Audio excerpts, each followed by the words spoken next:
Bersuka cita saya dapat melihat Bapak Ibu di tempat ini dengan keadaan sehat-sehat. Saya percaya bahwa kita semua adalah orang yang diberkati Tuhan. Amin. Sebab kita yang hadir pada hari ini, kita adalah orang-orang yang mengasihi Tuhan dan rindu menyembah di dalam program kebenaran. Saya ingin kita semua bangkit berdiri Bapak Ibu. Kita tundukkan kepala dan kita berdoa bersama.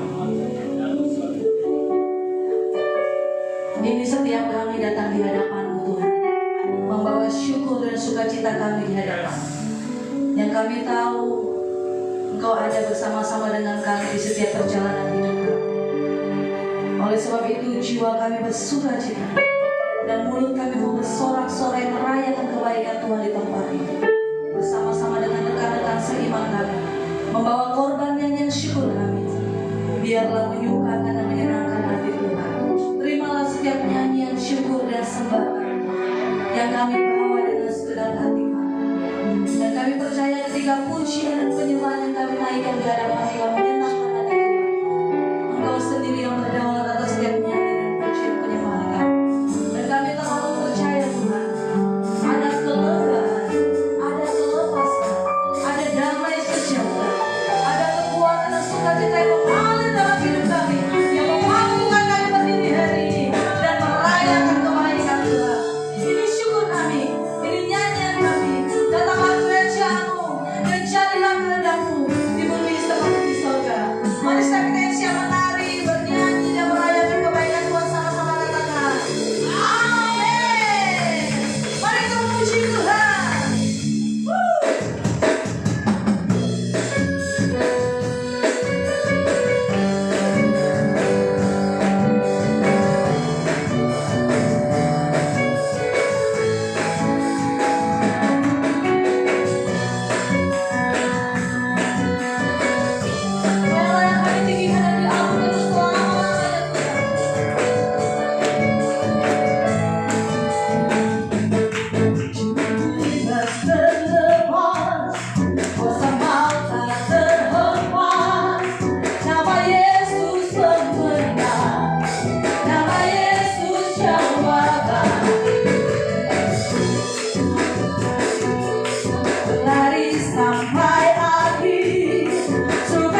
biarlah roh kami tetap menyala-nyala dalam melayani Tuhan, dalam menyembah-Mu dan mengagung-agungkan Engkau. Terima kasih Tuhan Yesus yang baik.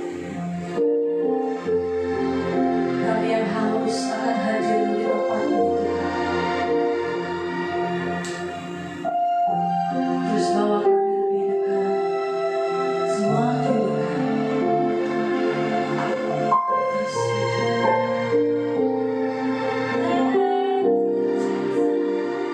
'Cause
kami ini domba-domba-Mu, kami ini umat-Mu, kami ini hamba-hamba-Mu, kami ini sahabat-Mu. Kami datang beribadah kepadamu dengan gemetar, sebab gemetar bukan karena Engkau bengis, namun karena Engkau terlalu baik dalam kehidupan kami. El Shaddai, tiada yang bisa melampaui kekuatan-Mu. El Elyon, tiada yang lebih tinggi daripada Engkau. Adonai, namamu satu-satunya. Tempat berharap daripadamu, El Rafa, datang kesembuhan. Daripadamu, Adonai Nisi, datang kemenangan. Sebab namamu adalah panji-panji kami yang kami kibar-kibarkan. For the praise is yours, God. For the kingdom is yours. For the power is yours. For the glory is yours. Forever and ever. Amen. Yes. Izinkan kami mendekat, memperoleh kembali identitas kami, siapa kami ini. Mudah kami mengatakan kami ini biji matamu karena firman-Mu yang berkata demikian. Namun dalam banyak hal kami perlu diteguhkan kembali. Kami inilah biji mata Allah yang dijaganya sungguh-sungguh, yang tak pernah ditinggalkannya. Sebab kami ini buatan tangan Allah. Ia tak pernah meninggalkan perbuatan tangannya.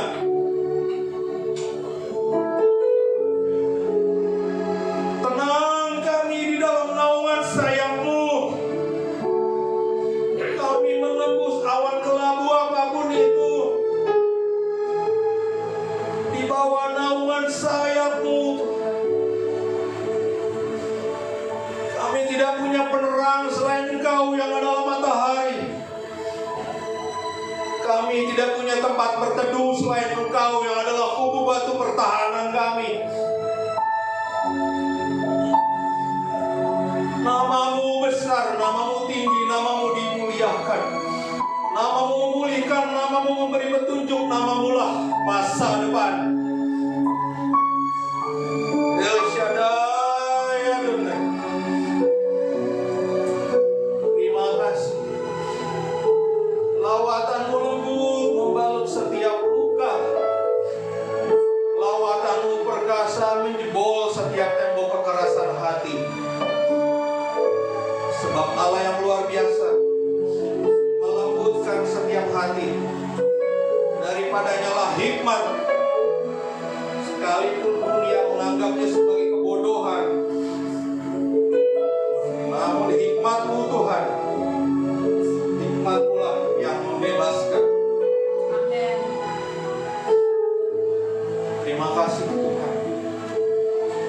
Tak henti-hentinya pujian mengalir ke tahta-Mu.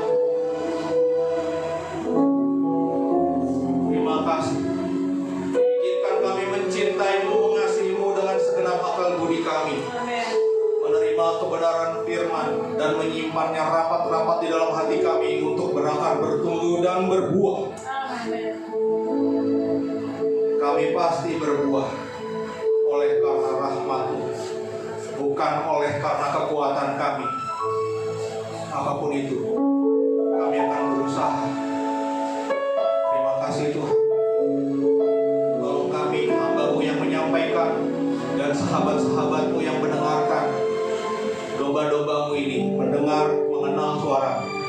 Berfirmanlah Tuhan, sebab hamba-hamba-Mu ini mendengar. Terima kasih ya Tuhan. Kita yang percaya sama-sama katakan.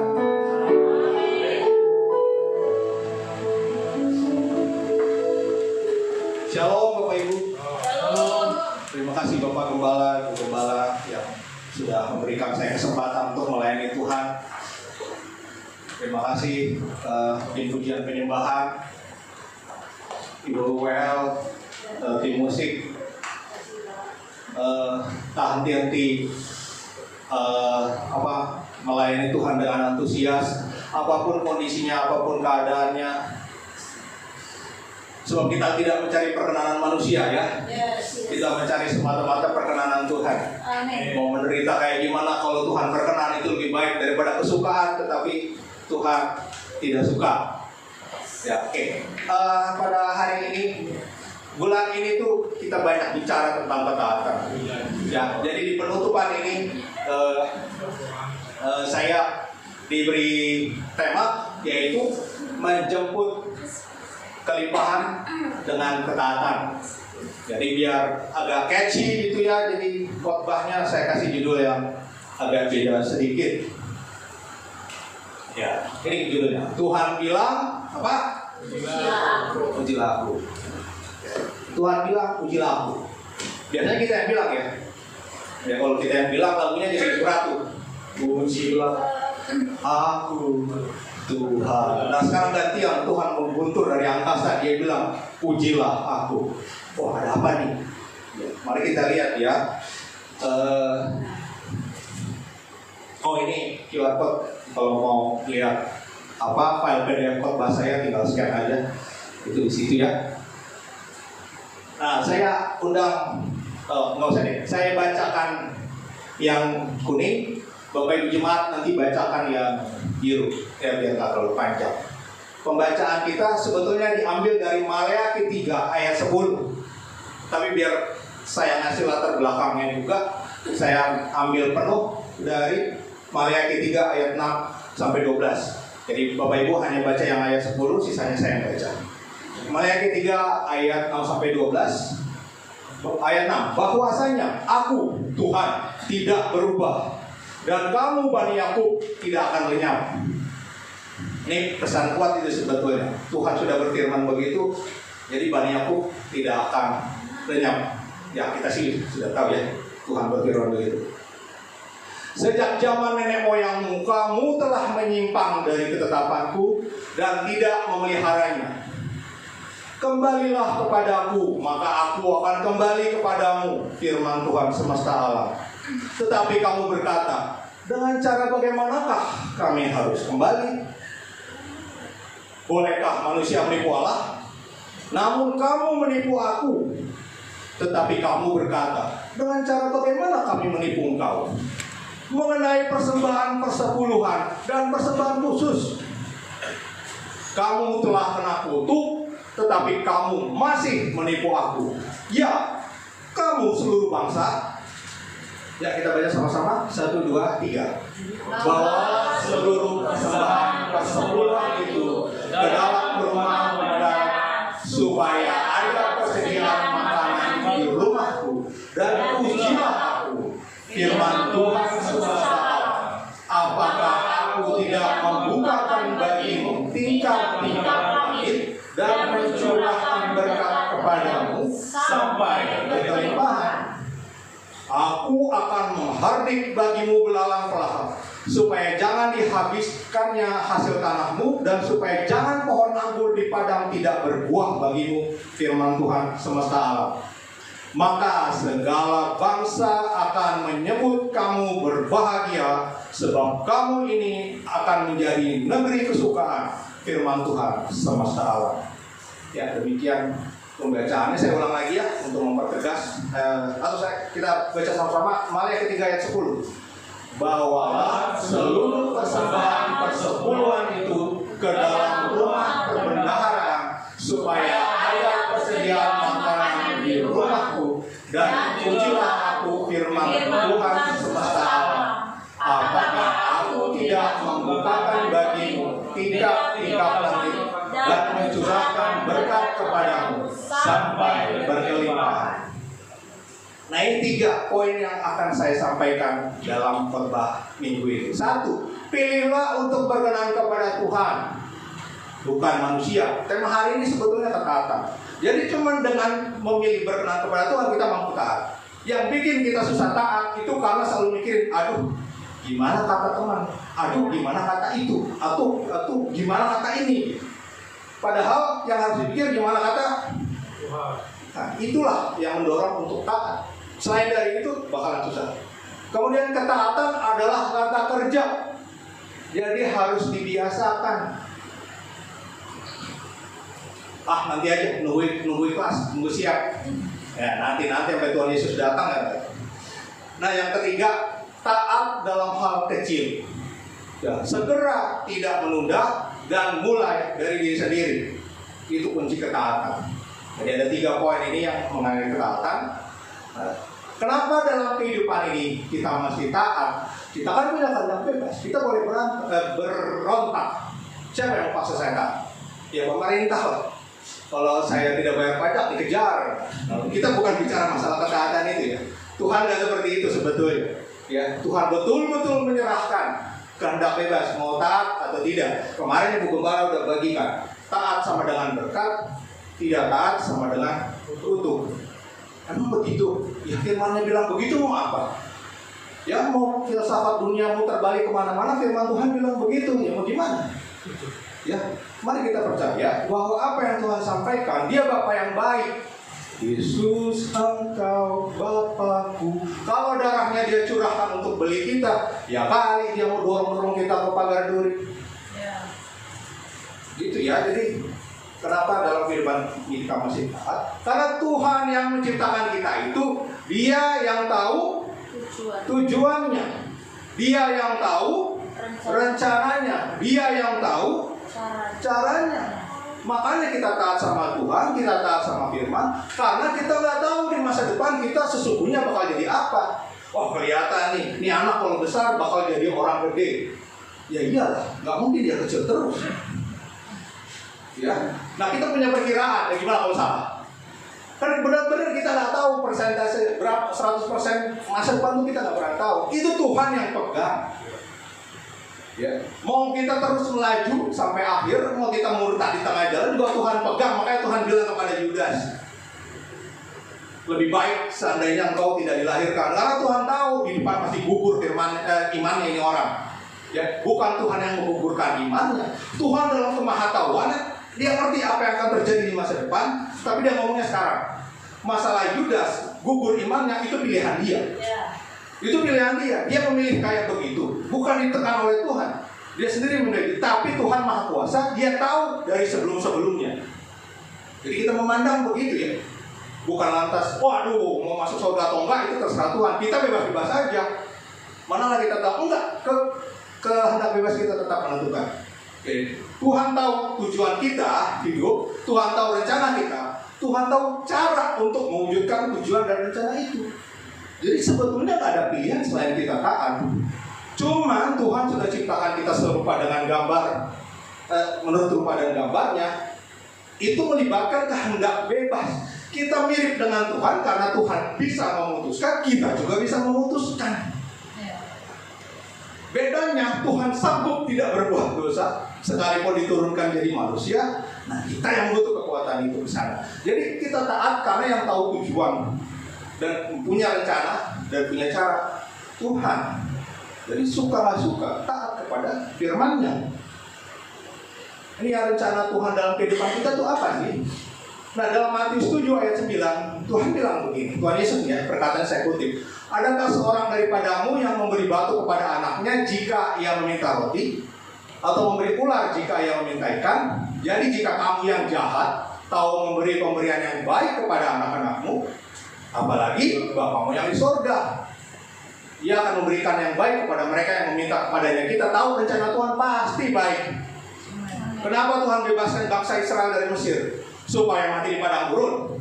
Itu tertulis kok di Alkitab. Apakah engkau membuat kami bebas dari Mesir supaya membiarkan kami mati di padang gurun? Yang ngomong siapa? Apa Tuhan mau begitu? Tidak, justru umat yang dibebaskannya ini yang lagi tegak tengkuk, yang susah dibilangin. Mereka sendiri yang ngomong begitu. Balik ke mereka mati di padang gurun gara-gara pemberontakan. Tuhan tidak pernah merancangkan mereka mati di padang gurun. Tuhan merancangkan mereka ke Kanaan, negeri yang berlimpah. Nah, coba terjemahkan untuk masing-masing kita.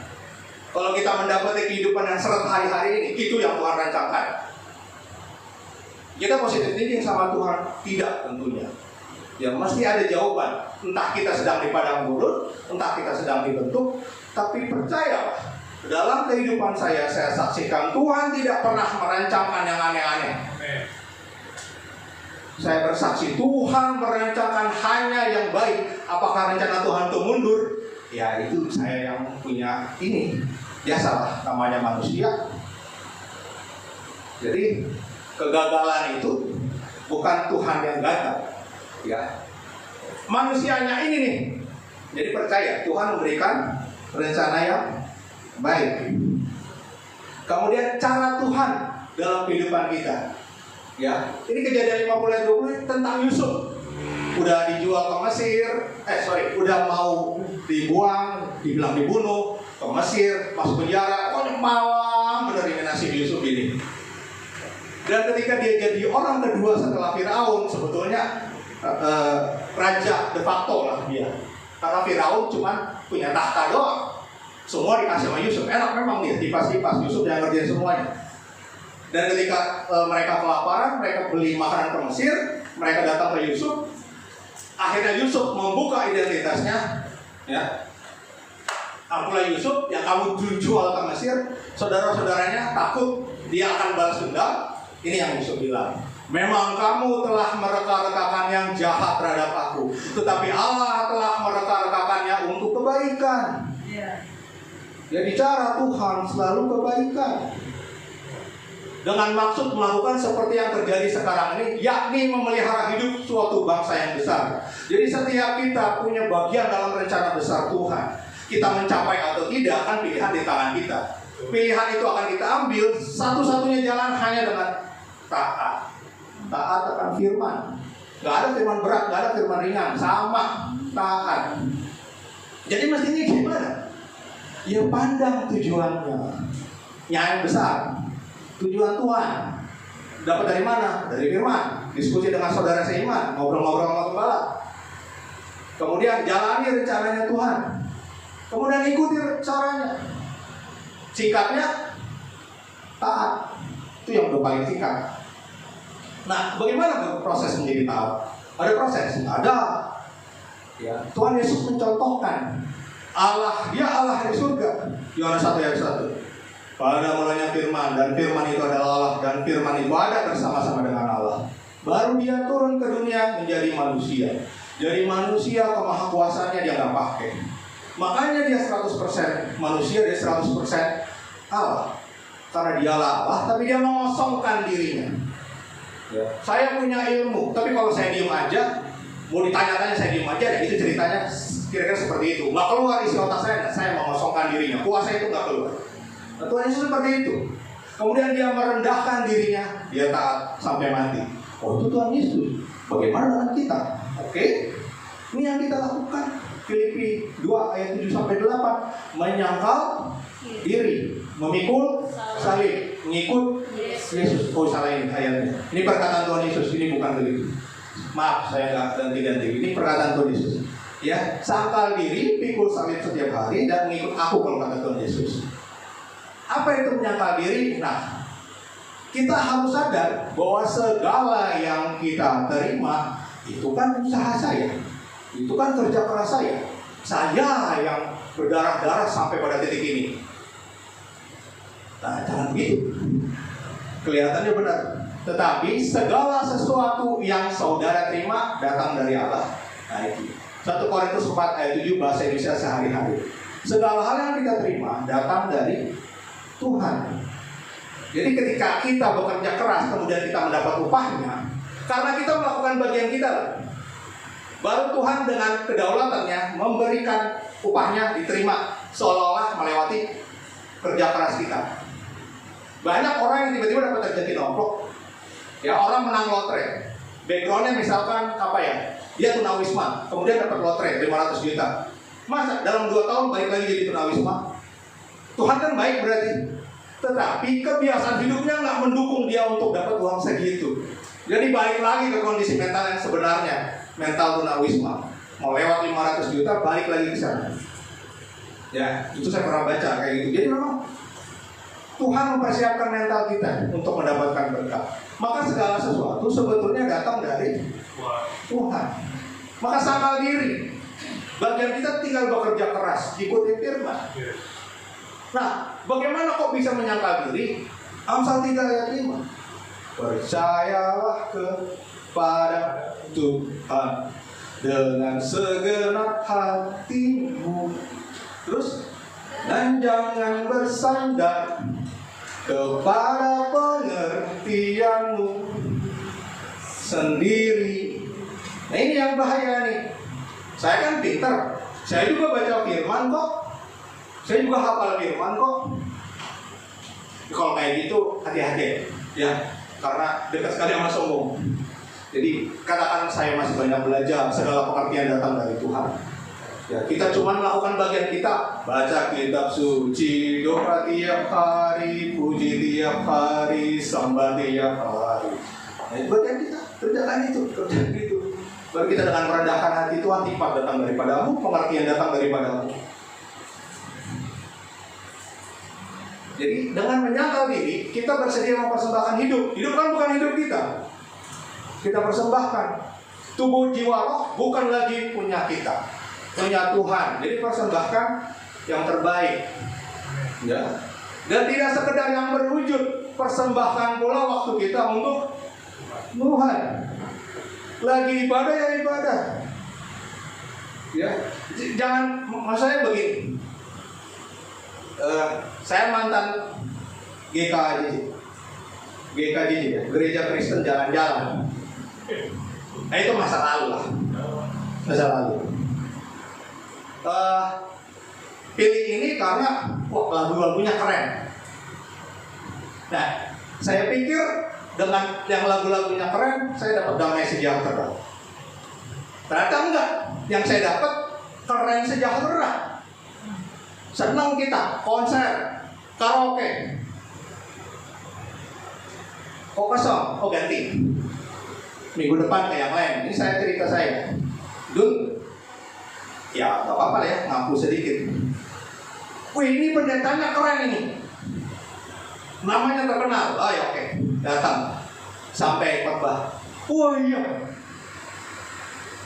Sekali lagi, ternyata yang saya bukan damai sejahtera.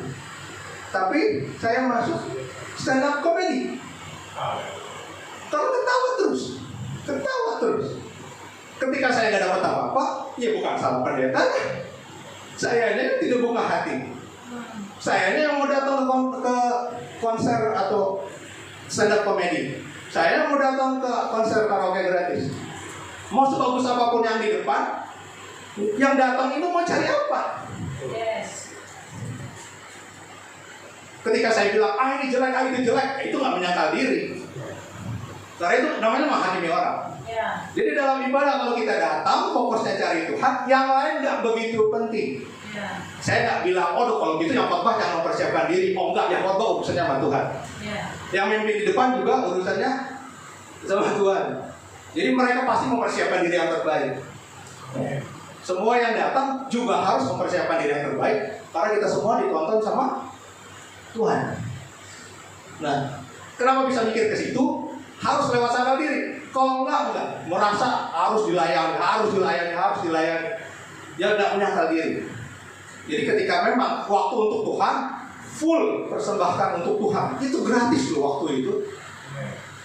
Enggak bayar persembahan waktu itu, enggak bayar. Jadi kalau yang gratis aja pelit, gimana yang bayar? Saya menekankan ini bukan apa-apa. Ini hanya bisa dilakukan ketika sudah masuk menyangkal diri, Kemudian, kalau sudah bisa menyangkal diri, hidup ini bukan hidup saya lagi. Yang punya hidup saya itu Tuhan, maka kita akan mengerti bahwa kita harus membagi hidup kita kepada keluarga, kepada panggilan kita. Panggilan kita kan nggak cuma pelayanan di sekuler itu pelayanan, di gereja itu pelayanan, di masyarakat itu pelayanan, baik negara dan bangsa-bangsa. Orang udah mikir bagaimana menjangkau bangsa-bangsa, bagaimana menginjil bangsa-bangsa, ngadain KKR di bangsa-bangsa. Ini masih ribut perpuluhan wajib atau enggak? Ya sudah. Itu ibarat di luar negeri lagi sibuk-sibuk, kita kirim orang ke bulan enggak? Di sini masih ngurusin ijazah. Ya. Artinya ketika kita menyangkal diri, hidup kita bukan kita lagi. Kita ngerti, kita nggak sembarangan sama keluarga kita. Ada waktu kita harus sama keluarga kita, kita belain betul-betul. Ya dengan pasangan, dengan anak, atau kita sebagai anak dengan kakak, dengan adik, dengan orang tua, kita belain betul-betul quality time. Kenapa? Karena kita tahu kita bertanggung jawab sama Tuhan. Hubungan-hubungan keluarga ini bertanggungjawabkan kepada Tuhan. Demikian juga dalam pekerjaan-pekerjaan kita. Demikian juga pelayanan di dalam gereja. Jadi semua dipertanggungjawabkannya kepada Tuhan. Jadi kita betul nggak milih-milih. Yang ini mah sedikit-sedikit aja, yang ini mah asal-asalan. Enggak, kita tetap nerapin standar yang sama. Kenapa? Karena kita pengen Tuhan yang lihat. Tuhan, semuanya saya kasih standar yang sama. Saya nggak minta mereka berkenan sama saya. Saya minta Engkau yang berkenan sama saya. Kalau udah kayak gitu, nggak mungkin berkat dunia nggak ngejar. Betul Bapak ya. Kemudian kita juga harus bergerak dalam prioritas. Makanya urutannya keluarga dulu, baru panggilan, kemudian dan seterusnya. Ya kalau bentrok, prioritasnya diberikan. Ya. Nah, tadi menyangkal diri. Nah, terus bagaimana dengan memikul salib? Ya, ikutlah menderita sebagai seorang prajurit yang baik dari Kristus Yesus. Seorang prajurit yang sedang berjuang tidak mengusingkan dirinya dengan soal-soal penghidupannya. Jadi Tuhan tanggung jawab atas kehidupan kita. Kita tanggung jawab membawa diri berkenan kepada Tuhan. Jadi bagi tugas gitu loh. Tuhan kerjakan bagianmu, aku kan kerjakan bagianku. Kalau kita nggak ngerjain bagian kita, gimana kita mau berdoa? Tuhan kerjakan bagianmu, mana mujizatmu? Loh, kita lakukan bagian kita. Coba kalau kita lagi partneran sama orang kerja bareng, dia nggak lakukan bagian kita, kan marah-marah kita. Tapi suka lupa kalau partner kita itu Tuhan. Untuk Tuhan sabar ya. Nah, hidup dalam komunitas. Jadi untuk memikul salib, kita nggak seperti Tuhan Yesus yang memikul salib sendirian. Karena salib yang dia pikul itu salib untuk menyelamatkan seisi dunia. Harus dia pikul sendiri supaya nggak ada dosa masuk ke situ. Dia yang tak berdosa dibuat berdosa gara-gara kita. Tapi salib yang kita pikul, kita bisa hidup dalam komunitas, dia saling berbagi, saling menguatkan, saling menopang. Ya, jadi bisa bersabar dalam kesesatan, kita bertekun dalam persekutuan. Yang berat enggak langsung ringan, tapi terasa bisa dipikul, terasa ringan, terasa aja, ringannya mau enggak. Tetapi yang Tuhan berikan kita bisa selesaikan. Percayalah, kalau kita memikul penderitaan akibat kita mentaati Tuhan, Tuhan udah bilang, pikullah kuk yang kupasang. Jadi jangan ambil beban yang Tuhan nggak pasang. Pikullah kuk yang kupasang. Karena kuk itu ringan, kuk dari aku itu ringan, dan bebanku pun enak rasanya. Bagaimana membedakan ini beban dari Tuhan atau? Kita lihat berdoa syafaat ketika berdoa untuk jiwa-jiwa hancur hati, sampai dia nggak bisa berdiri, sampai dia rebah, air mata keluar, itu beban dari siapa? Itu beban dari Tuhan. Karena damai sejahtera meliputi dia. Beda dengan utang pinjol, walaupun kecil. Kita tahu ini dari kesalahan kita sendiri. Dia mau ngomong gimana? Hadapilah, selesaikan. Kalau misalnya begitu. Itu contoh aja. Ya. Beban dari Tuhan mau seberat apapun, ringan dipikul, enak rasanya. Memerdekakan, memberikan damai sejahtera. Kita bangga menderita ini. Misal, saya ada hutang, ditanya, lu kelilit? Iya. Kenapa? Pinjol. Kenapa? Ya, tiap hari ke Pizza Hut, gak bisa tahan. Pokoknya Pizza Hut. Kalau gak Pizza Hut, yuk aku. Malu kita cerita. Tapi misal, kenapa kelilit? Bayar kos. Kenapa kelilit? Bayar uang sekolah. Kenapa kelilit? Makanan benar-benar gak ada di rumah. Ini kita masih bisa, orang lain yang dengar tuh masih maklum gitu. Ya, jadi yang kayak gini. Jadi bijak kita untuk memikul beban salib ya. Nah, mengikut Yesus. Hati-hatilah supaya jangan ada yang menawan kamu dengan filsafatnya yang kosong dan palsu menurut ajaran turun-temurun dan roh-roh dunia, tetapi tidak menurut Kristus. Semua agama sama. Yang penting Tuhan. Semua agama mengajarkan kebaikan. Saya nggak bilang ini salah. Di semua agama ada kebaikan yang diajarkan. Tetapi ketika urusan surga dan neraka, masuk ke sini semua agama sama aja. Kemudian urusan surga dan keselamatan jadi dikompromikan. Ya itulah filsafat yang kosong dan palsu yang kelihatannya menawan. Ya, totoh murtad aja.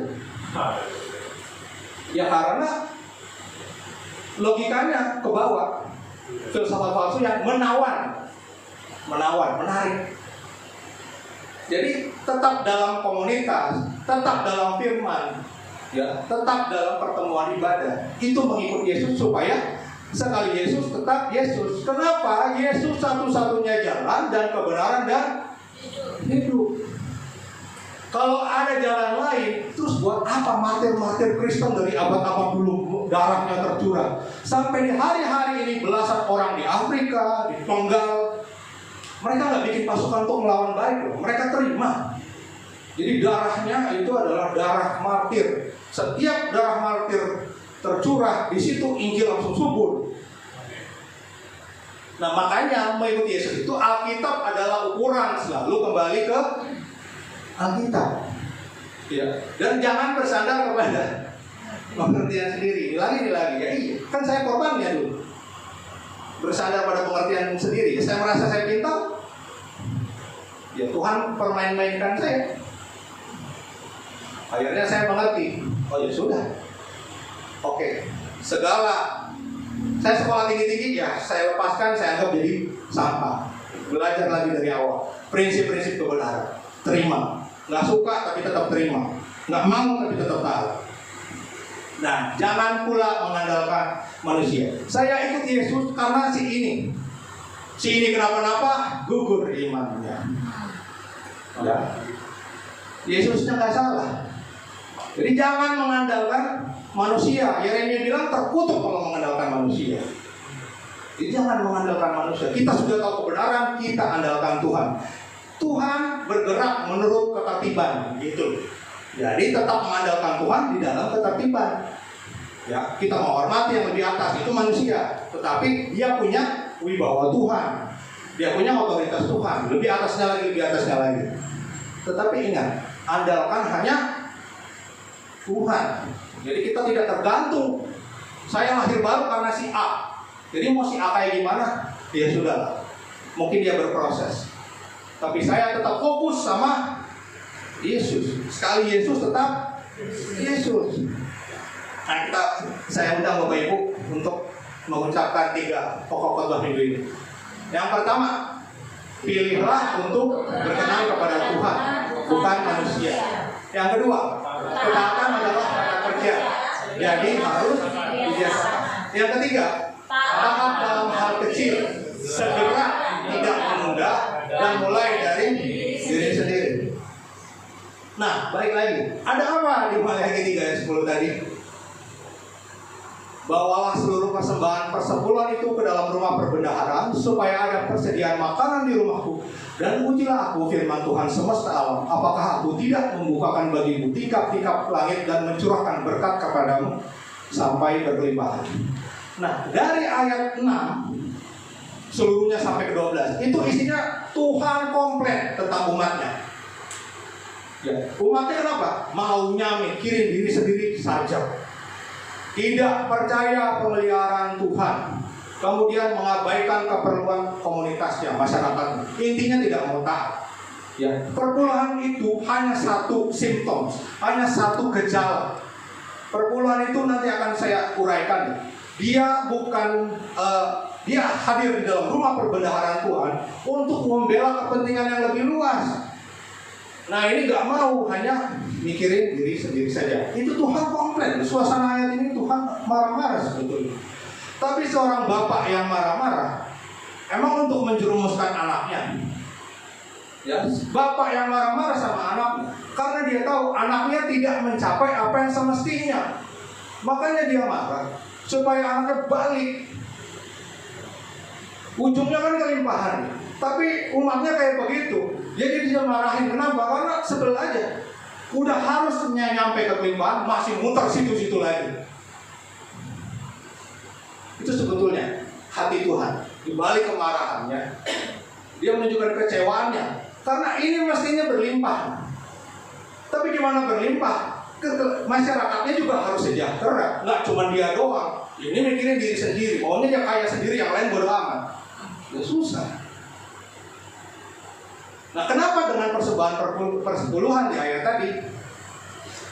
Sebetulnya persepuluhan itu milik siapa sih? Nah, Imamat 27 ayat 30. Demikian juga segala persembahan persepuluhan dari tanah, baik dari hasil benih di tanah maupun buah pohon-pohon adalah milik Tuhan. Itulah persembahan kudus bagi Tuhan. Jadi Tuhan sudah menyatakan 1/10 dari yang diusahakan itu miliknya Tuhan. Oh, kalau itu kan tanah. Saya sudah nggak kerja di tanah. Saya kan pegawai, saya kan di kantor. Jadi saya bebas dari persepuluhan. Ya saya cuma mau bilang serah udah. Mau dibilang gimana lagi kalau maunya begitu? Ini kan bukan suatu hati yang ingin mengejar firman Tuhan dan bagaimana cara melaksanakannya.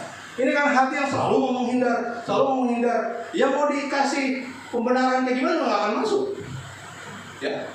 Jadi apa yang kita kerjakan itu tanah yang kita usahakan. Jadi buah dari yang kita usahakan itulah hasil dari tanah menurut Imamat ini.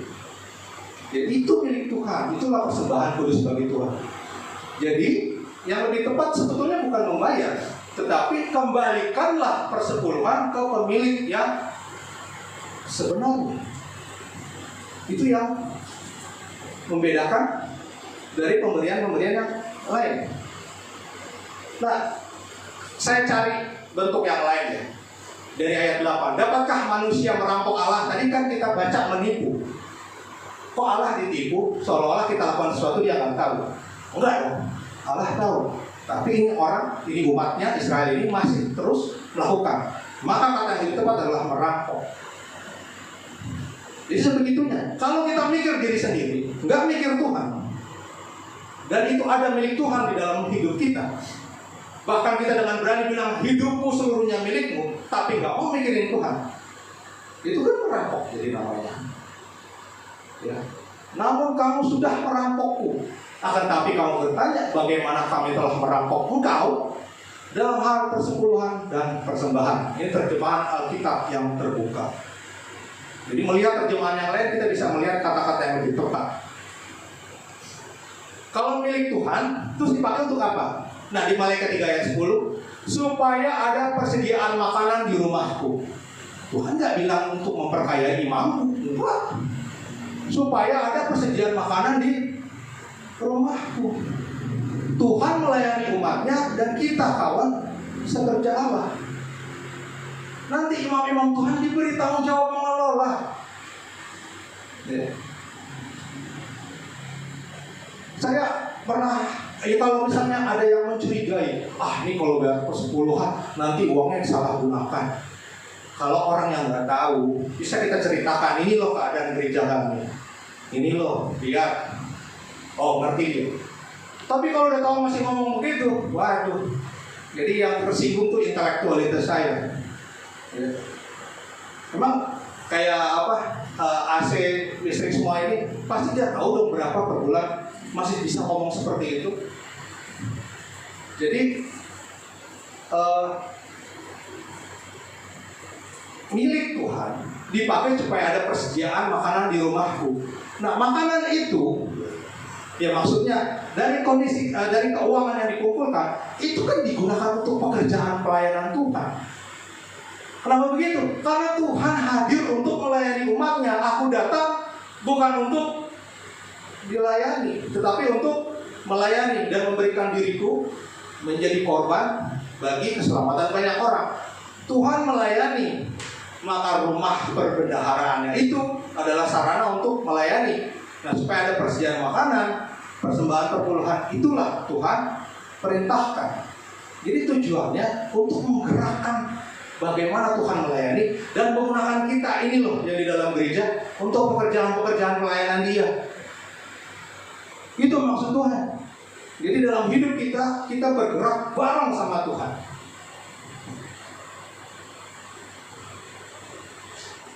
Lantas siapa yang mengelola persepuluhan? Nah, bawalah seluruh persembahan persepuluhan itu ke dalam rumah perbendaharaan. Yaitu rumah perbendaharaan. Rumah perbendaharaan yang Tuhan tunjuk tuh ini, gereja. Ini kan Taurat yang sudah dibatalkan. 10 perintah juga Taurat. Apakah dibatalkan? Hormatilah ayah dan ibumu, dibatalkankah itu? Jangan membunuh, dibatalkankah itu? Jangan berzina, batal? Jangan mencuri, batal juga? Maka dilihat yang dikatakan oleh ayat bahwa hukum Taurat telah dibatalkan, itu adalah bagian-bagian yang menjadi bayangan masa yang akan datang. Korban-korban anak domba, korban merpati, itu batal. Kenapa? Karena dia memberi bayangan tentang Yesus. Yesus yang sudah datang, sudah mengorbankan di kayu salib, selesai bayangan itu. Terus bagaimana di dalam bait Allah? Bait Allahnya sudah runtuh. Kenapa bait Allah Tuhan biarkan runtuh? Karena bait Allah yang sesungguhnya adalah Yesus Kristus sendiri. Nah, persepuluhan dikelola oleh orang Lewi. Emang orang Lewi bukan bayangan dari masa depan, gitu kan? Jadi orang Lewi adalah bayangan dari imam-imam, hamba-hamba Tuhan yang bekerja menyelenggarakan peribadatan dan melakukan pelayanan pekerjaan Tuhan di masa yang akan datang. Jadi tetap berlaku bagian yang ini. Maka dikelola oleh gereja lokal kita, tempat kita bertumbuh. Jadi bukan sapri. Sapri maksudnya saya pribadi. Ya, kalau kita nulis skripsi harus ada kutipan. Suatu kali ini ada mahasiswa bingung, mau ngetip siapa ya? Tulis saja Sapri 2025. Sapri. Nah, pengujinya nggak ngejar. Kalau pengujinya ngejar kan dia tanya, Sapri siapa nih? Saya pribadi 2025. Makanya jangan bersandar pada pengertianmu sendiri. Saya nggak percaya sama gereja. Saya olah perpuluhan menurut saya bagi-bagikan kemana-mana. Ya itu tadi saya katakan lagi, serah lu dah. Firman bilang begini kok, bawalah seluruh persembahan perpuluhan itu, kelolalah menurut apa yang kamu pandang baik. Begitu kan firmannya? Ya firmannya begini. Mau ngomong apa? Enggak, ini batal. Ya batal yang mana? Emang firman Tuhan segampang itu? Jadi dikelola oleh gereja lokal kita, ya, bukan sapri. Nah, ada apa dengan gereja lokal? Karena gereja lokal itu rumah perbendaharaan Israel rohani yang sekarang.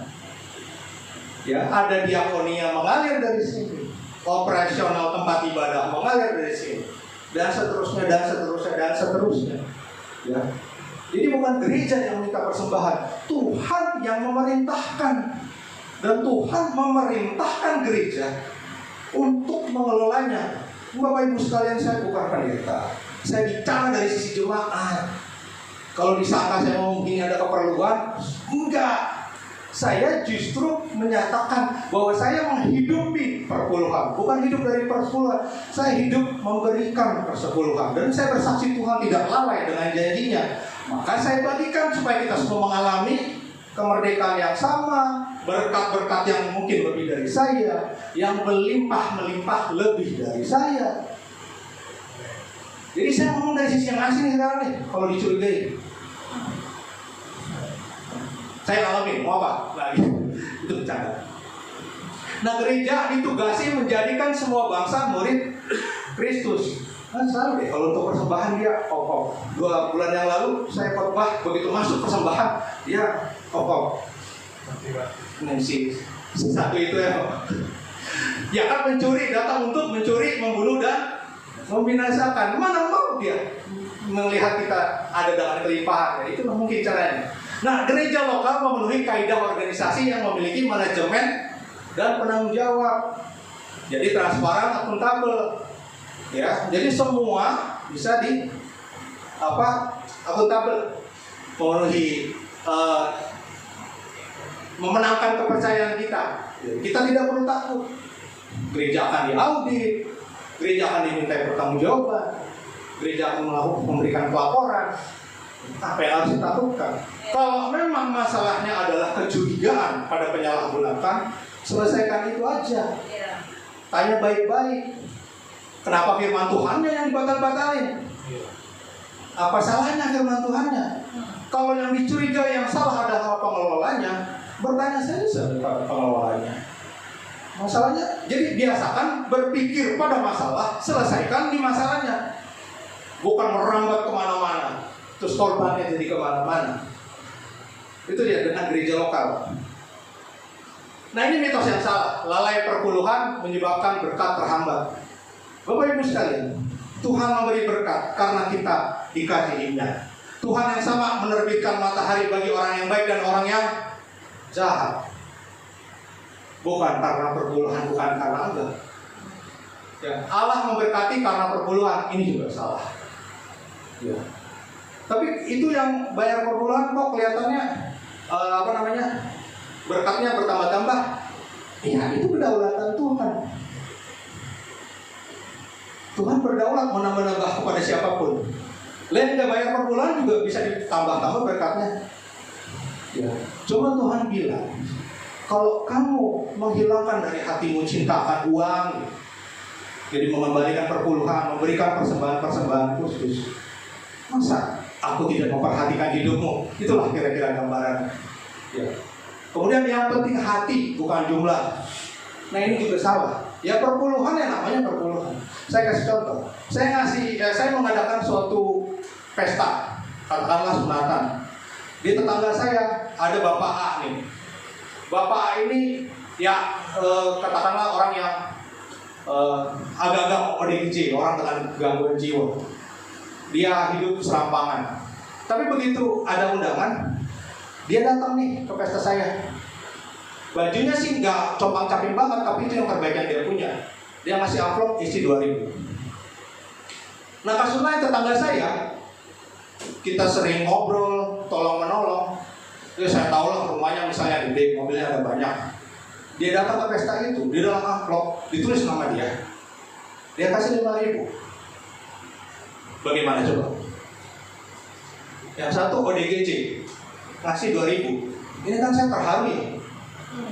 Kepikir lu mau datang ke pesta saya, kondisinya kayak gitu padahal. Kepikir lu dia. Nah tapi ini nggak mampu. Nah kata kuncinya dia itu mampu. Datang 5.000. Bagaimana?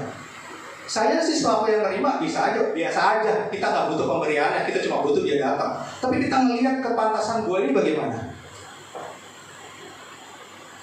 Jadi kalau mampu, jangan lambat. Masalah kepantasan. Nah itu mitos yang salah. Yang penting hati, bukan jumlah. Dari jumlah tercermin hati. Bukan kita memaksakan harus dengan yang gini-gini, enggak. Sesuai dengan kemampuan. Seperti anak sekolah minggu, walaupun persembahannya 1.000, tapi diajarkan memberi dengan uang yang paling bagus. Nah, itu baru masalah hati. Atau nanti saja tunggu hati ini merasa rela. Ini salah. Ya.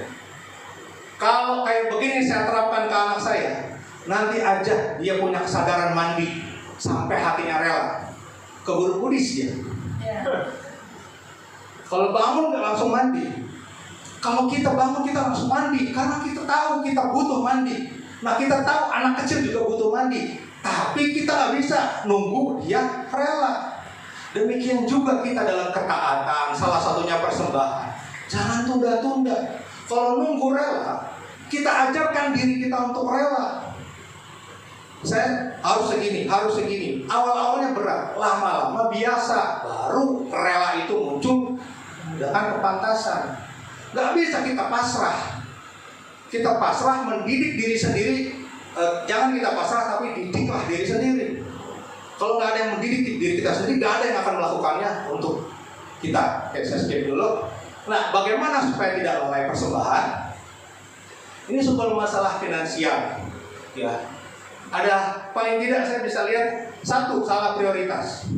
Yang kedua, sembrono dalam berhutang. Yang ketiga, cinta uang. Tahu pas satu-satu ya. Kok salah prioritas? Ini Matius 6 ayat 25. Ya, karena itu aku berkata kepadamu, janganlah khawatir. Tuhan bilang jangan khawatir tuh dalam hidupmu akan apa yang hendak kamu makan, apa yang hendak kamu minum, apa yang hendak kamu pakai, dan seterusnya. Saya nggak bisa baca ya. Bukankah hidup itu lebih penting daripada makanan, dan tubuh itu lebih penting dari pakaian? Maksudnya apa? Beli obat ditahan-tahan karena makanan yang kita suka tapi mahal. Kemudian tubuh lebih penting dari pakaian? Ya, misalnya beli pakaian yang branded, padahal kita beli pakaian yang branded sampai harus berhemat-hemat makan. Misalnya itu. Jadi kesimpulannya apa? Penuhi kebutuhan hidup. Penuhi kebutuhan hidup, bukan perhebat gaya hidup. Gaya hidup nggak akan kelar-kelar. Kebutuhan dulu. Orang-orang yang bijak dalam ekonomi bilang kebutuhan penuhi, sisanya invest. Lah kita mau gaya hidup duluan, itu hati-hati. Nah, itu tadi jadi karena datanya banyak sekali yang dalam itu salah prioritas, masalah utang sama masalah cinta. Terus bagaimana menyikapi hutang?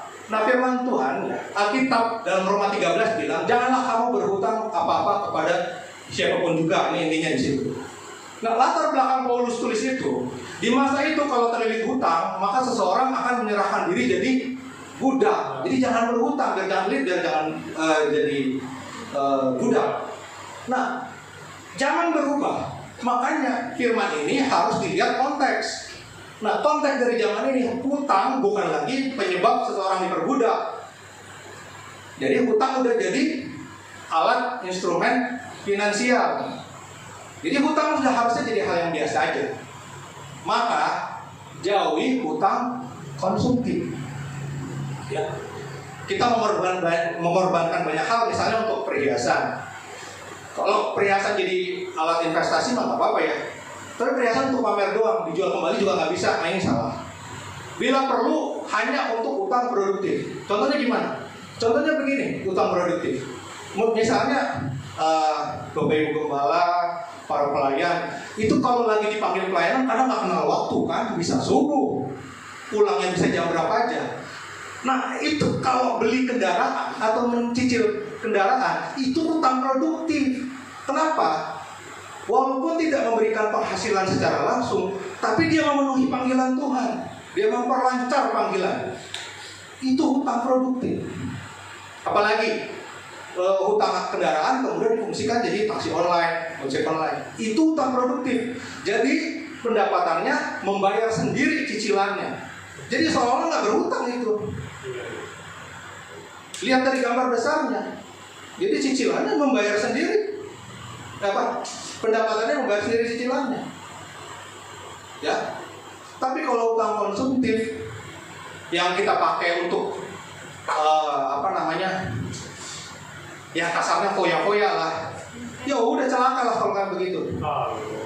Udah begitu gali lubang tutup lubang, bayar ke pinjol lagi. Ya sudah habis itu. Jadi makanya bila perlu gunakan hanya utang produktif. Itu maksud ayat ini menurut kondisi zaman sekarang. Bukan full jangan berutang sama sekali. Ya kalau bisa bagus. Tapi kalau memang harus berutang, itu penuhi hutang produktif. Penuhi panggilan hidupmu dengan apa yang bisa kita gunakan. Nah, bagaimana mengatasi cinta uang? Cinta uang itu apa sih efeknya? Sebab oleh memburu uanglah beberapa orang telah menyimpang dari iman dan menyiksa dirinya dengan berbagai-bagai duka. Jadi saya pernah masuk di fase itu tuh. Ini saya cerita tentang saya. Semua tadi saya cerita mostly tentang saya kok.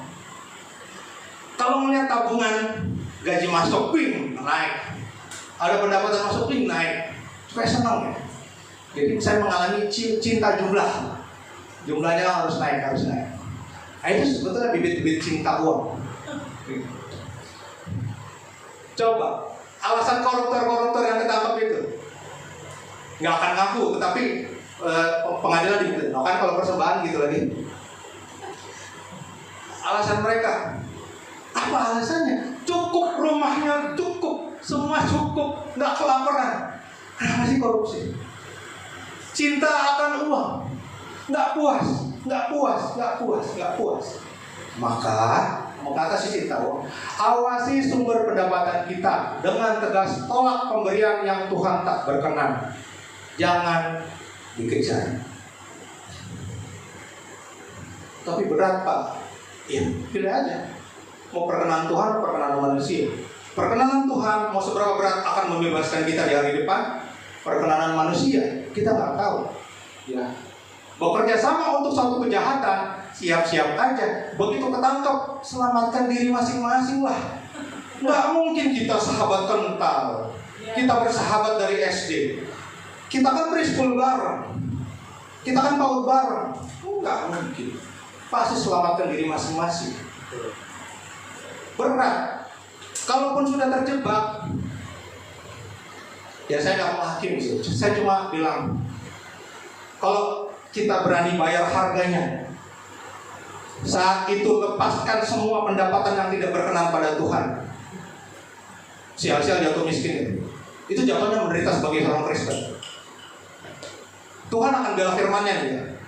Maka saya bilang Tuhan akan mengangkat. Apabila engkau mendengarkan dengan baik-baik perintah Tuhan Allah, melakukannya, Tuhan akan menjadikan engkau kepala dan bukan ekor, naik dan bukan turun. Itu ada syaratnya ya. Dengarkan, lakukan, taat, bertindak hati-hati sesuai dengan apa yang tertulis dalamnya. Jadi nggak berhenti ayat itu. Jadi kepala bukan ekor, naik bukan turun. Asalkan kau mendengarkan, melakukan, taat, bertindak hati-hati sesuai dengan apa yang tertulis di dalamnya, Tuhan pasti bela firman-Nya. Ya. Jadi betul-betul kita hidup dalam perkenan Tuhan, jangan terima. Bukan karena kita takut kesangkut. Sebetulnya kita pengen pamer sama Tuhan. Tuhan, ini udah derita di belakang saya ngejar nih, tapi saya tetap pilih Engkau. Kita mau pamer itu loh sama Tuhan. Kita bukan pamer apa-apa sama tetangga. Karena habis-habis omongan tetangga itu gak habis-habis. Ya, tetapi kalau Tuhan, marilah hambaku yang setia. Nah, jadi kita nggak nunggu surga di sana, kita hadirkan surga di bumi. Bapa kami yang ada di dalam kerajaan surga, dikuduskanlah namamu. Datanglah kerajaan. Siapa yang mendatangkan kalau bukan kehidupan kita? Apa ketaatan hanya perpuluhan? Perpuluhan itu contoh kasus Bapak Ibu. Perpuluhan itu menurut saya paling gampang. Ini ada penghasilan, ya 1/10 kebalikan. Ada nggak ketaatan yang gratis? Ada. Nih ketaatan yang lebih menantang, gratis nih.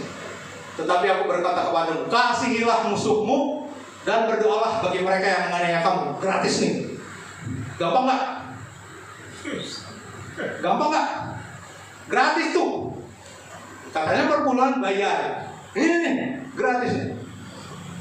Jadi kalau saya bilang perpuluhan itu bukan apa-apa, tapi hebohnya aja yang kayak apa-apa. Ya, itu ya, orang pada bergerak menginjil bangsa-bangsa sampai ujung bumi. Ini perpuluhan itu sebenarnya sih saya dengar banyak hamba-hamba Tuhan yang bilang gak wajib. Ya sudah, mau gimana? Situ-situ aja muter-muter ya oke. Itu tadi ya, mengasihi musuh itu tetap ketaatan. Kerjakan semata-mata supaya Tuhan berkenan. Berdoa bagi mereka yang menganiaya kamu. Enak banget ngomongnya. Ya ini yang ngomong Tuhan Yesus bukan saya. Tuhan Yesus yang udah disiksa-siksa dia cuma bilang, ampunilah mereka sebab mereka tidak tahu apa yang mereka perbuat. Kita percaya Bapa yang baik memberikan sesuatu yang baik untuk anak-anaknya. Kalau ini dikerjakan, kebaikan akan datang ke kita. Kemudian beritakanlah firman, siap sedialah baik atau tidak baik waktunya.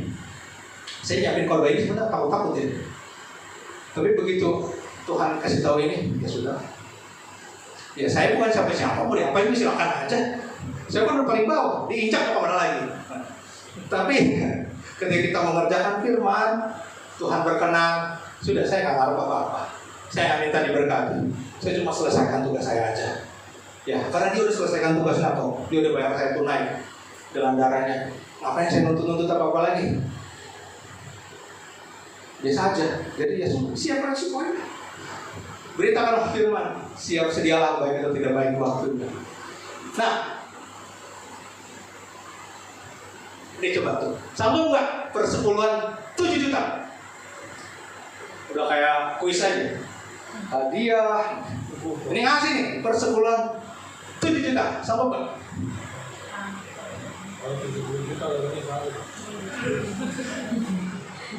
Oke, kita lihat siapa yang membayar persepuluhan 7 juta. Tolong ini itu minta sound di play.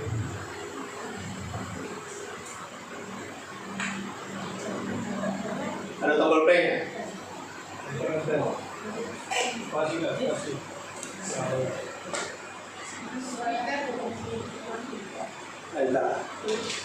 Ini beneran 7 juta nih. Ntar kalau ragu sama saya, dia ngomong gede-gede, emang berapa sih perpuluhannya? Kalau yang ini 7 juta.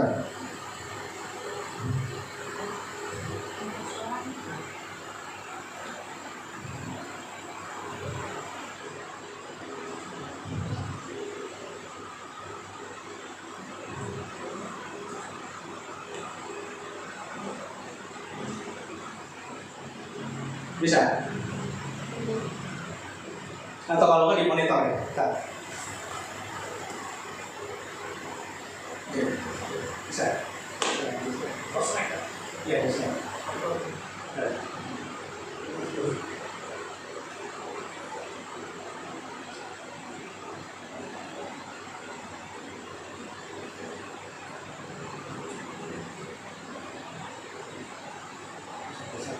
Oh ini. Nanti bisa. Mau bagaimana caranya memberi untuk supaya itu ikhlas memberi. Ketemu diajarin Tuhan kasus Esther. Di saat Ahasiaweros memberi apa untuk Esther, maka itu juga sama Esther dititip ke Mordekai untuk bawa kayu. Dan itu saya lakukan sampai hari ini. Setiap saya dapat acara dibayar, saya datang pulang, saya langsung kasih 1 jam setelah itu. Kenapa saya sampai hari ini menang? Karena sampainya mau dibayar 70 juta. Berarti perpuluhannya 7 juta. Dari 70 juta nomor potong 7 juta ke gereja, nomor masih undangan 60, masih aman, gedenya masih dipotong. Coba kalau kita penghasilannya 70 juta, 7 juta yang kita simpen, kita awal bulan kita baru kasih, habis besar. Jadi akhirnya sampai hari ini saya menang memberi. Dan Anda tahu di Alkitab Maliaki 3 ayat 10 Tuhan suruh apa? Pujilah dia. Anda berani puji Tuhan? Jadi Bapak Ibu yang terkasih dalam Tuhan, mulai hari ini ayo kita belajar untuk memberi apa yang Tuhan berikan. Dan Anda akan lihat Tuhan akan selalu memberikan kehidupan. Amin. Bukan cuma masalah duit, sukacitamu, kesehatanmu. Oke, di next slide. Dari sampai selesai. Kenapa saya tampilkan Mongol? Ya dia mengakui kok memang dia selalu melakukan perpuluhan. Ya, di luar hikuk-hikuk perpuluhan wajib atau enggak, dia menang masalah ini. Ya, walaupun dia komedian, tapi nggak ada profesi yang bermasalah. Itu ladangnya dia, itu tanahnya dia. Apakah dia baru bayar perpuluhan ketika sukses? Sebetulnya video ini kalau lengkap, dia cerita kok ketika dulu dia jadi tukang koran, dia kerja jadi tukang cuci piring, dia tetap mengembalikan perpuluhan. Itu adalah kebiasaan yang dibentuk dari susah, kemudian kaya, bukan tunggu kaya. Dari dapatnya sedikit, bukan tunggu nanti gede. Sedikit nyetor gope ke gereja, gimana dong? Ya gope amplopin aja, tulis perpuluhan. Apa masalahnya? 100 rupiah juga amplopin aja. Apa masalahnya? Yang jadi masalah, kalau pendapatannya sekian juta, ditulis sebagai perpuluhannya sekian ribu. Itu tadi. Jadi saya berdoa, ya Tuhan pengen anak-anaknya bukan anak-anak gampang, tetapi anak-anak yang tahan uji. Sekali lagi, saya bukan dari sisi pendeta, saya dari sisi jemaat. Jadi saya enak ngomongnya. Dari sisi jemaat, saya mendukung. Ayo supaya kita menang dalam perkara ini. Bukan karena nunggu berkatnya, kelimpahan akan datang dengan sendirinya. Karena tadi Yohanes 10:10 bilang, aku datang supaya mereka memiliki hidup dan memilikinya dalam segala kelimpahan. Kelimpahannya itu udah nunggu. Kelimpahan pertama mengenal Kristus. Dengan mengenal Kristus kita hari-hari dalam hidup. Gimana nggak dikejar-kejar berkat? Kalau cuma mikir berkat doang.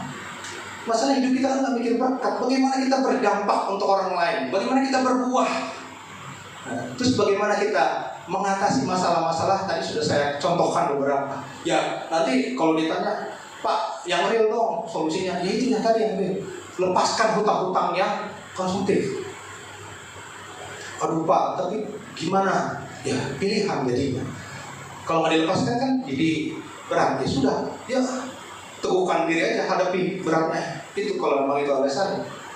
Kemudian hanya terima pendapatan yang berkenan pada Tuhan. Ya, bukan upah hasil ya apalah semua, mungkin kejahatan atau hasil yang gimana. Berhenti. Ah Bapak enak ngomongnya. Ya terserah. Berhenti. Kalau nggak berhenti, ya belakang pelahapnya gimana Tuhan mau hadir? Tuhan sendiri nggak suka dengan pendapatannya. Gimana Tuhan mau hadir belakang pelahap? Itu kan konsekuensi dia sendiri bikin ladang di tengah-tengah yang banyak belalang. Berhenti.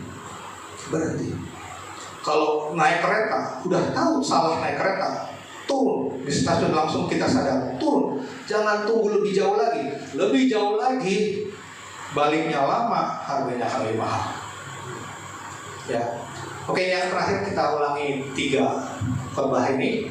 1, pilihlah untuk berkenan kepada Tuhan, bukan manusia. 2, ketaatan adalah kata kerja, jadi harus dibiasakan. Yang ketiga, taat dalam hal kecil, segera tidak menunda dan mulai dari sini. Oke, saya undang pemain musik ke depan.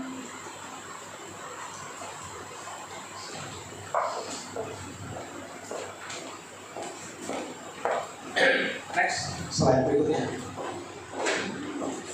Saya undang Bapak Ibu, kita masuk saat teduh.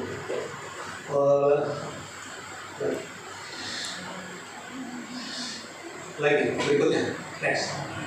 Nah itu, kita mau nyanyi lagu ini, kita dengan kerendahan hati. Saya nggak tahu, saya cuma menyampaikan apa yang ada di firman, nggak lebih. Ya, nggak mungkin saya tahu kehidupan Bapak Ibu semua, tuh nggak mungkin. Tapi kalau memang ada sesuatu yang Tuhan beritakan, ya itu dari Tuhan. Mana saya tahu?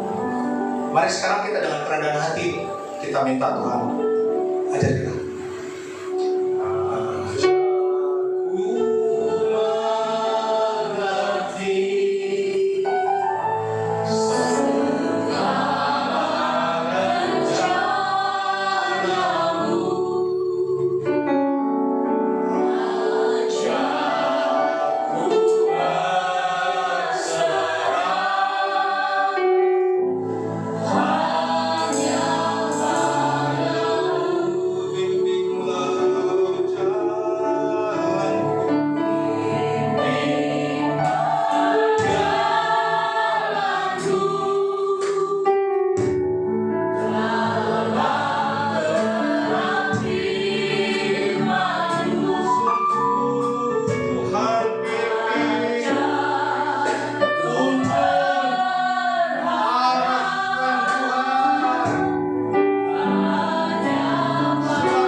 Asal kami teguh di dalam firman, kami menyerahkan hidup kami di dalam tangan.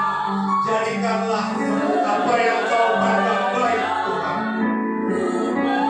Terima kasih. Bagimulah kemuliaan.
dalam kehidupan kami, dalam lingkungan dan keluarga kami, dalam organisasi kami, bahkan dalam gereja.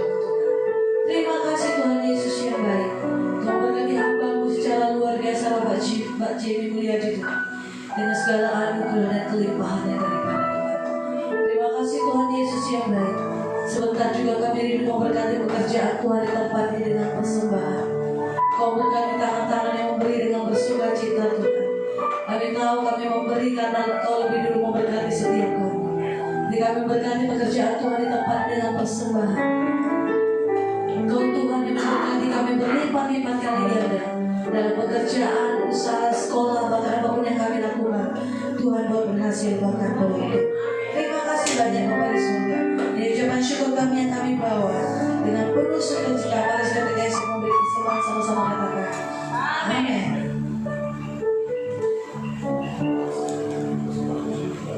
Sambil persembahan dijalankan, Bapak Ibu, kita akan mendengarkan satu buah kesaksian dari saudari terkasih kita, Kak Liana. Nama Tuhan, kalian adalah orang yang diberkati Tuhan secara luar biasa. Salah satu murid favorit Miss Monate. Kepada kalian yang terkasih, saya persilakan.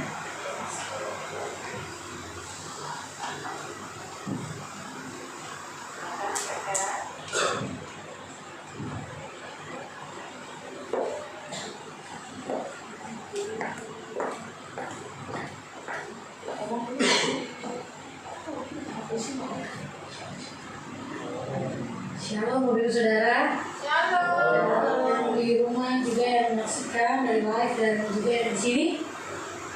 Hari ini murid saya Riana. Jadi sekarang kita dipertemukan di sekolah musik ya. Dan saya dari semua anak sebanyak-banyaknya anak saya, Lidiana, dari semua banyak anak saya yang saya merasa wow ya, orang wow tuh saya biasa ngajar orang yang maksudnya matanya penglihatannya normal gitu ya. Dan ini Lidiana, terus saya bertemu dengan dia, salah satu murid yang diajarkan sangat easy ya. Padahal kalau gak gampang ya ngajar orang itu dengan gangguan penglihatan ya. Dia ada gangguan penglihatan gitu. Tapi puji Tuhan, Tuhan kasih saya kemampuan untuk mengajarkan Liana. Dari guru sebelumnya dia belum gimana gitu ya, dia terus pindah ke saya. Terus waktu saya bertemu dengan dia, saya bilang, Tuhan gimana saya ajarin dia ya? Soalnya dia gak bisa baca, maksudnya gak bisa baca not kan, gak bisa lihat karena gak bisa baca not gitu.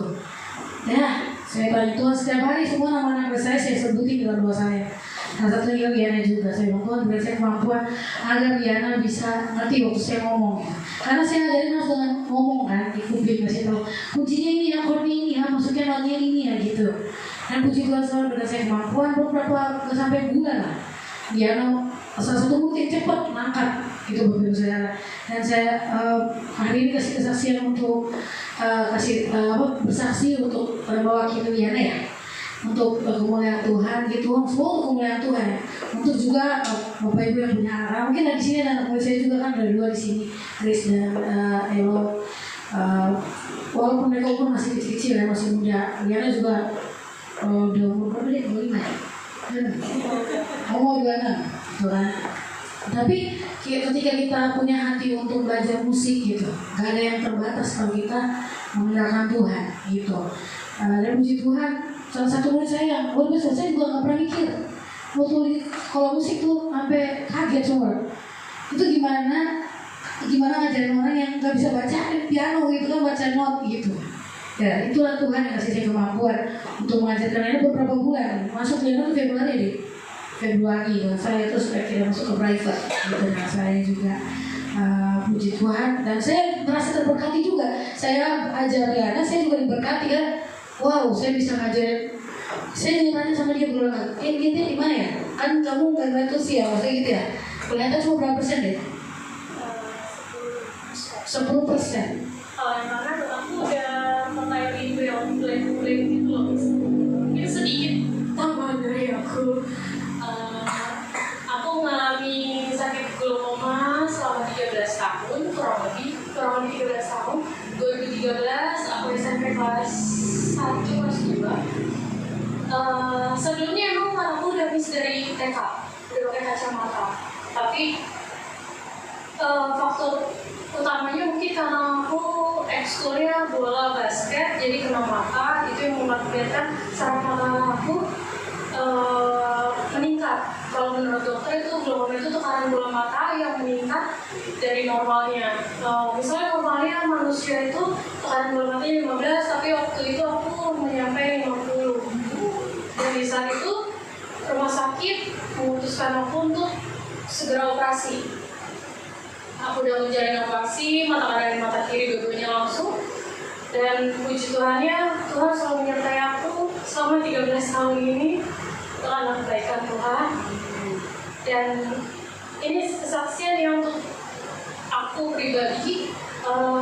Mungkin selama ini aku berdoa buat kesembuhan aku aja, tapi aku nggak tahu mau Tuhan tuh apa buat aku.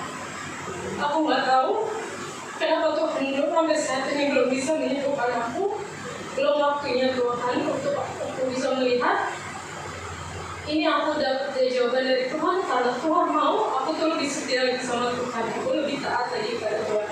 Aku nggak perlu berdoa untuk kesembuhan aku, tapi aku perlu berdoa buat aku lebih dekat lagi pada Tuhan. Terima kasih. Dalam kasih.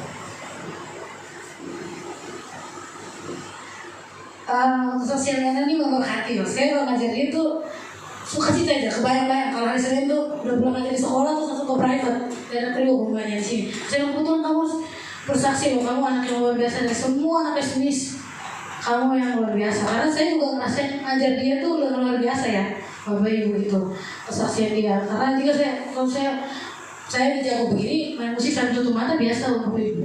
Tapi kan kalau belajar dari itu gimana ya, saya nggak usah pikirkan Tuhan itulah Tuhan gitu. Jadi saya buat anak-anak Bapak Ibu mungkin di rumah atau yang dinonton juga Tuhan itu nggak terbatas. Kalau kita semangat tetap belajar, saya tanya Liana, mau belajar lagu dunia atau lagu gereja?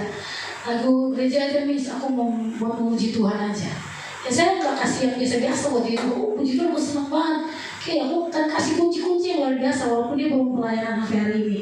Mungkin belum pelayanan ya Bu, belum pelayanan. Tapi saya kasih chord-chord yang benar-benar dia udah main buat chord pelayanan. Gitu. Dan saya cepat nangkap chord-chord yang bukan chord murah yang buat saya kasih ajar dia. Tuh, makanya langsung hari ini walaupun biasa piano, hari ini gabung sama drum, sama bass gitu. Saya percaya Tuhan titipkan anak-anak les di hidup saya. Saya tahu untuk Kaisan ternyata di sini Kaisan Baloko bilang, Mei, Tuhan mau pakai lo dari musik. Tuhan mau pakai lo hidup lo dari musik. Aku gak mau kan di awal saya kesaksian ke Amerika waktu bulan gimana sih hidup dari musik gue susah nanti. Ya karena kerja kantor gaji gue gede gitu. Tapi itu Tuhan. Saya mikir sampai saat ini saya suka berdoa, saya bilang, Tuhan taruh anak-anak. Sampai anak sekarang saya udah banyak sampai saya bingung ngatur waktu. Itulah berkat Tuhan. Oh iya Tuhan janji tahun kelimpahan. Saya turut-turut taat ikut yang Tuhan mau dalam hidup saya. Itu sih menjadi berkat banyak juga buat bukan hanya Liana tapi banyak. Ada anak murid saya bukan dalam Tuhan Yesus mereka. Tapi ketika saya ajarkan, saya kasih kunci-kunci itu chord-chord bukan chord dunia, chord gospel yang saya masukin. Mereka nggak tahu, dan saya bilang Tuhan dari musik ini menjadi berkat buat anak ini. Mereka ngerasakan ada Yesus di dalam musik itu. Gitu. Itu yang saya rasakan. Iya saya berusaha lihat. Ya Kaisan, Pak Pendeta di sini, Kaisan katakan, iya gue jadi hidup dari musik. Saya siap. Gitu. Dan saya sekarang banyak perusahaan yang manggil lagi, saya udah nggak ada. Jadi kayaknya memang Tuhan panggil gue ke musik, jadi berkat, jadi guru. Gak pernah sangka itu jadi guru musik. Dan ketemu dengan anak-anak yang bermacam-macam karakter, orang tua murid dengan macam-macam karakter. Tapi saya di situ saya mikir, anaknya harus gimana, anaknya harus gimana. Tapi macam-macam saya luar biasa. Menurut saya ini ya, kesaksian hidup biasa. Sebelum mau mengajar dia, ngobrol dulu kita. Nah, gimana? Gini. Oh iya, satu-satu saya ini awal anak murid macam-macam karakternya. Oh iya, oke. Oh, Tuhan pakai kamu luar biasa. Gak boleh takut waktu melayani Tuhan. Gak ada terbatas kasih Tuhan dalam hidup kita ya. Buat kita semua juga. Ini lagu kesukaan aku dan juga lagu pertama saya ajarkan Liana ya di sekolah musik ya. Lagu Anugerah Mempesona gitu. Itu lagu luar biasa. Oke, siap. Ayo, Bu Iwi. Baru nih.